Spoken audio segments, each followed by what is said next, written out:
आइए दोस्तों, शरत चंद्र चट्टोपाध्याय की लिखी कहानी हरिचरण मैं आपको सुनाता हूँ। दुर्गादास बाबू के वकील बनने से पहले, अर्थात आज से लगभग 10-12 वर्ष पुरानी बात है, बाबू दुर्गादास शर्मा के पिता बाबू रामदास शर्मा के यहाँ कहीं से एक अनाथ काश्य बालक हरिचरण नौकर बनकर आ गया। लड़का न केवल रूप रंग से आकर्षक था, अपितु कामकाज में भी कुशल तथा लगन वाला था। इसलिए वह गृह स्वामी का सबसे प्रिय और कृपा पात्र बन गया। हरिचरण किसी भी छोटे बड़े काम को करने को सदैव तत्पर रहता। गाय को सानी देना तथा राम बाबू को पैर दबाने जैसे कई काम में वो डूबे रहता, पूरे मन योग से करता। सत्य तो ये था कि किसी न किसी कार्य में व्यस्त रहने से उसे आनंद मिलता। हरिचरण को सदैव एक न एक कार्य में व्यस्त देखकर गृह स्वामिनी चकित और चिंतित हो उठती। कभी कभी तो उसे प्यार से डांटती हुई कहती, घर में और कोई नौकर नहीं है क्या? क्या तूने अकेले सभी काम करने का ठेका ले रखा है? अपनी आयु को तो देख, छोटा सा ही तो लड़का है तू। हरिचरण हंसकर कहता, माँ जी, हम गरीब आदमी मेहनत मजदूरी करने की आदत नहीं डालेंगे तो पेट कैसे भरेंगे। इस प्रकार हंसते खेलते तथा काम काज करते हुए हरिचरण ने इस घर में पूरा 1 साल बिता लिया।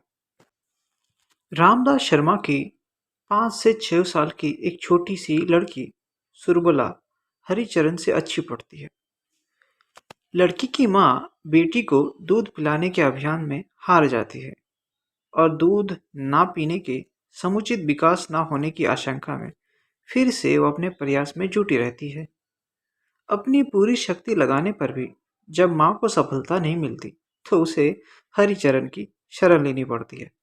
पता नहीं हरिचरण की वाणी में ऐसा क्या जादू होता है कि घंटे भर से जो माँ की खिजाती लड़की नहीं मानती, वो हरिचरण के कहने पर पल भर में दूध का कटोरा अपने मुंह से लगाकर खाली कर देती है।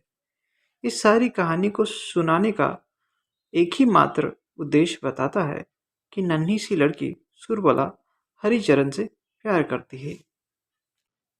अब हम तब की बात करेंगे जब 20 वर्ष के दुर्गादास बाबू कलकत्ता में पढ़ते थे। घर आना काफ़ी कष्टदायक था। पहले स्टीमर की सवारी, उसके बाद 10-12 कोस पैदल चलकर आना और इसका झंझट। इसलिए वो घर पर कम ही आते थे। बीए की डिग्री लेकर घर लौटे बेटे दुर्गादास की खूब आवभगत की जा रही है। माँ बेटे को खिलाने पिलाने में लगी है। घर के दूसरे लोग तो मानो दुर्गादास की सेवा शुश्रूषा में प्रतियोगिता चल रही है। दुर्गादास द्वारा माँ से हरिचरण के बारे में पूछे जाने पर गृह स्वामिनी बोली, ये एक मात्र पितृविहीन काश्य बालक है। बड़ा ही सीधा और कामकाज करने में कुशल है। इसने अपने गुणों से हम सबको मंत्रमुग्ध कर दिया है। तुम्हारे बाबूजी ने खास अपने लिए इसे रखा है। गाय है लड़का, गाय। कभी किसी के कुछ भी कहने पर बुरा नहीं मानता। मुझे तो ये बहुत अच्छा लगता है। हरिचरण का काम आजकल कुछ बढ़ गया था, फिर भी वो दुखी ना होकर अपितु प्रसन्न ही था। अब हरिचरण ही दुर्गादास को नहलाता था, उनकी आवश्यकताओं के अनुरूप पानी उसके पास रखता था। यथा समय पान का डब्बा पेश करना तथा हुक्का तैयार करना, सब कुछ करता था। इन सब कामों की सुगढ़ता और समय पर कर जाने की अभ्यस्त हो चुका था। दुर्गादास उसके कार्य से संतुष्ट थे और उसे एक सफल सेवक मानते थे। अंततः वो अपने निजी काम जैसे धोती चुनना, तंबाकू भरना भी उनसे ही कराना चाहते थे। कभी किसी और के द्वारा ये काम किए जाने पर वो उससे दोष निकालते थे। कहाँ का व्यक्ति कब किससे कहाँ आकर जुड़ता है, इसका कोई निश्चित सिद्धांत ना होने पर भी ऐसा होता है। इस विषय में एक सर्वमान्य धारणा प्रचलित है। ये धारणा प्राय सभी तथ्यों और घटनाओं पर लागू होती है। ऐसा भी सभी लोग तो मानते हैं, परंतु हमारे इस कुछ में मतभेद हैं। उदाहरण के रूप में एक मान्यता ही ले लीजिए, कर भला तो हो भला। अर्थात संसार में शुभ कार्यों को शुभ फल माना जाता है और अशुभ अथवा बुरा कर्मों का बुरा फल मिलता है। अब विचारणीय ये है कि क्या संसार में इसका उलट कभी देखा नहीं जाता? क्या परोपकारी और परेशान दुष्ट लोग को फूले फलते हुए हम कभी देखते नहीं हैं? भले ही मैं अपने पाठकों को ना किसी दार्शनिक तत्वों में समझाने के पछड़े में नहीं डालना चाहता और ना ही उनके लिए कोई मैं आवश्यकता समझता हूँ। फिर भी किसी सिद्धांत की परख के लिए किसी घटने की वर्णन का चर्चा करना मैं अनुचित नहीं समझता। दुर्गादास बाबू आज घर में खाना नहीं खाएंगे क्योंकि उन्हें किसी बड़ी दावत में जाना है, जहाँ से देर से लौटना तो पक्का है। अंततः वो हरिचरण को काम निपटाने के बाद सो जाने की अनुमति दे जाते हैं। दुर्गादास बाबू आजकल रात को बाहर के कमरे में ही सोते हैं। इसका कारण दूसरा से अज्ञात होने पर भी मुझसे छिपा नहीं। मेरे विचारों में उनकी पत्नी के मायके चले जाने के उन्हें अपने कमरे में भीतर सोना अच्छा नहीं लगता। छोटे बाबू का बिस्तर बिछाना तथा उनके सोने पर उनके पांव दबाना मानो हरिचरण का नित्य कर्म बन चुका था। छोटे बाबू के निद्रा निगम होने के बाद ही यह लड़का अपनी कोठरी में जाके सोता था। आज संध्या काल से पहले ही हरिचरण को भयंकर सिर दर्द महसूस करने लगा। उसने ये समझा कि ये सिर दर्द शरीर को रोगग्रस्त होने का पूर्वाभास था। हरिचरण ने बैठते ही काष्ठपर्द होने लगा, जो ये जाकर लेट गया। लेटते ही निद्रा ने आकर उसे घेर लिया। उसे इस बात का ध्यान ही नहीं रहा कि आज उसने छोटे बाबू का बिस्तर नहीं लगाया है। रात को हरिचरण के खाने पर उसने चिंतित गृह स्वामिनी उसकी कोठरी में आ गई तो उचेत पड़े हरिचरण को छूते ही पता चल गया कि उसके देह तवे की तरह जल रहा है। माँ जी ने रुगन बालक के लिए आराम को ही ठीक समझा और उसे जगाया नहीं। रात के 12 बजे तक घर लौटे दुर्गादास बाबू ने बिस्तर लगा तो नहीं देखा, तो वो आग बबूला हो उठे। एक तो नींद की खुमारी से आलस से भरे थे, दूसरे वो पूरे रास्ते ये सोचते हुए आ रहे थे कि घर पहुंचते ही लगे लगाए बिस्तर पर आराम से लेट जाऊंगा। हरिया मेरे पैर से जूते निकालेगा और मेरे नींद में चले जाते ही थके हुए पैर को अच्छे से दबाएगा और उसके साथ ही फर्सी नेचान को मैं गुड़गुड़ाने लगूं। किंतु यहाँ तो बिस्तर तक बिछा नहीं था और सेवक हरिया हाजिर भी नहीं था। ये देखते ही उनका दिमाग एकदम गर्म हो उठा। उन्होंने दो चार बार हरिया को जोर से आवाज लगाई, किंतु हरिचरण होश में तो था ही नहीं। लिहाजा उत्तर न पाकर बाबू और अधिक बिगड़ गए।